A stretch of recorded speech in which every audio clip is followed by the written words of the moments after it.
সোনার দেওরা রে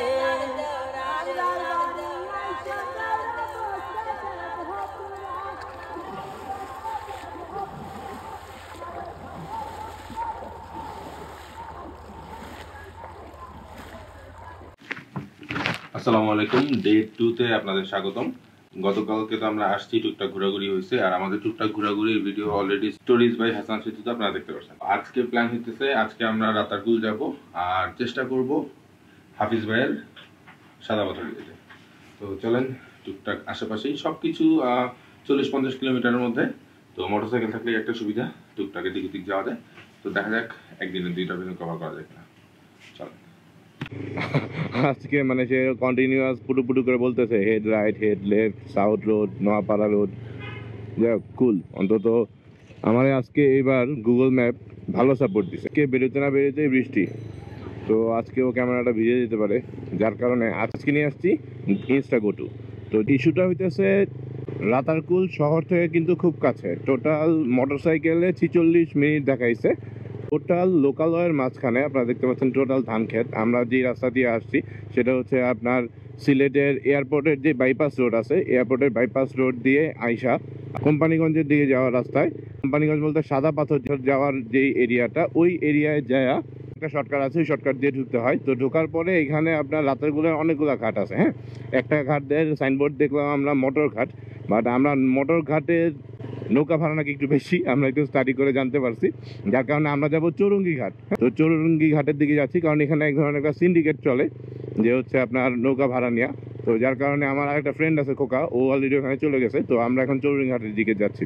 তো রাতারগুল নিয়ে একটু বলি। রাতারগুল হচ্ছে আপনার পুরো পৃথিবীতে 22টা এরকম মিঠা পানির বন আছে বা সোয়াম ফরেস্ট আছে, যেখানে আসলে পানির নিচে থাকে গাছগুলোর অলওয়েজ, বা গাছের নিচে অলওয়েজ পানি থাকে, যেটাই বলেন না কেন। তো এই 22টার মধ্যে এটা কিন্তু একটা।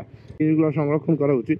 যদিও গভর্নমেন্ট থেকে ল আছে, গভর্নমেন্ট ট্রাই করে, কিন্তু আসলে গভর্নমেন্ট সিকিউরিটি কোনো কিছু হবে না যদি আমরা নিজেরা সচেতন না হই, আমরা মানুষরা যদি সচেতন না হই। ওয়াও, সুবহানাল্লাহ। তো রাতারগুলে বেসিক্যালি টোটাল 2-3টা ঘাট আছে বর্ষাকালে।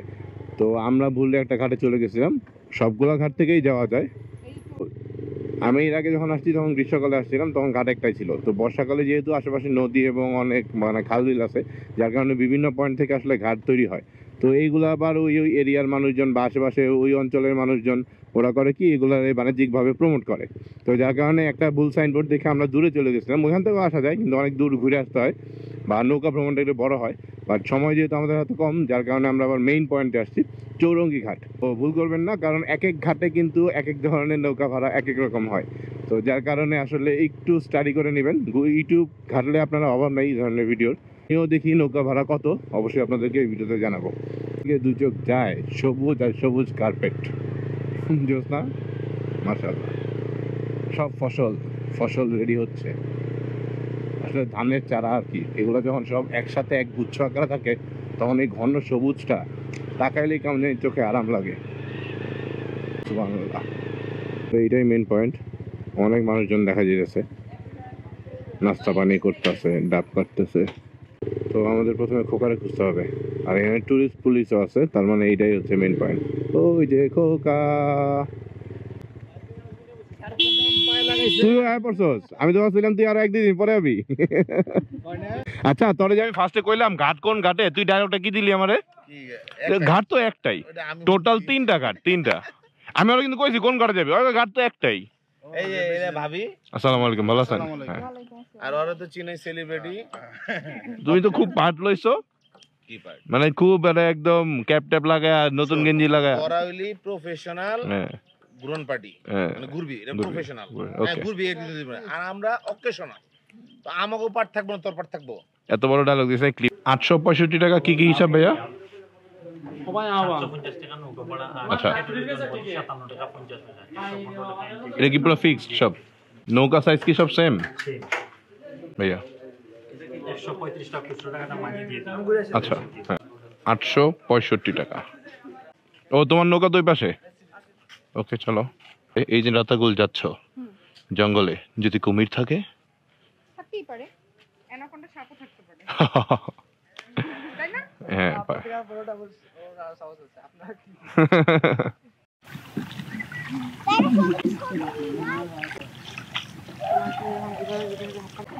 ফ্যামিলি নিয়ে আসছে। এটাই তো মজা আসলে।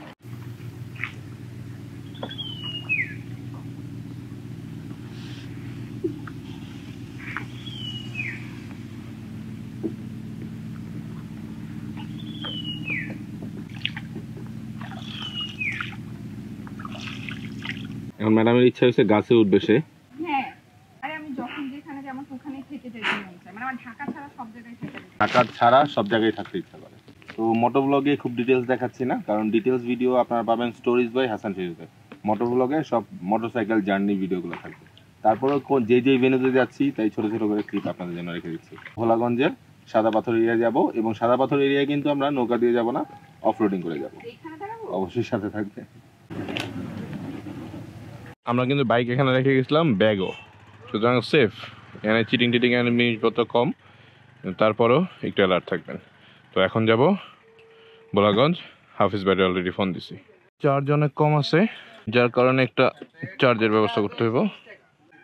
তো এভাবেই থাকবে, চার্জ হোক। ওই যে হাফিজ ভাই ফোন দিয়ে দিছে। ভাই আসসালামু আলাইকুম। কোনো সমস্যা নাই ভাই, আমি এক্স্যাক্টলি আসবো কোথায় বলেন তো? একদম রাতারগুলের ওখানে পয়েন্টে আছে, ওখান থেকে রওনা দিব।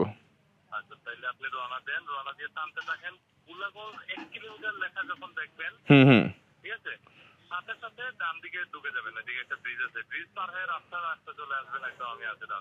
আচ্ছা ঠিক আছে, তাহলে ভোলাগঞ্জ 1 কিলোমিটার কাছাকাছি আইসা আমি ফোন দিচ্ছি। হুম। আচ্ছা ঠিক আছে ভাই, ওকে, ইনশাআল্লাহ। তো অলরেডি চার্জ হচ্ছে, বাট এখানে ফোন রাখাটা একটু রিস্কি মনে হচ্ছে, তো এটা আমি পকেটেই নিয়ে নিব। হ্যাঁ, চার্জ হচ্ছে, পকেটে নিয়ে নিলেও সমস্যা নাই, চেন আছে। রাতারগুলের এক্সপিরিয়েন্স অনেক ভালো ছিল। আমি তো শীতকালেও আসছি, এই একদম ভরা বর্ষাকালেও আসলাম, তবে এই 2 সিজনে আসার পরে এক্সপিরিয়েন্স হইতেছে অবশ্যই রাতারগুলে আসতে হবে বর্ষাকালে। শীতের টাইমে রাতারগুলে আসলে ছোট্ট একটু জঙ্গল, ছোট্ট একটু পানি, একদম ভালো লাগবে না, যে এক্সপিরিয়েন্সটা আমার আগের বার ছিল।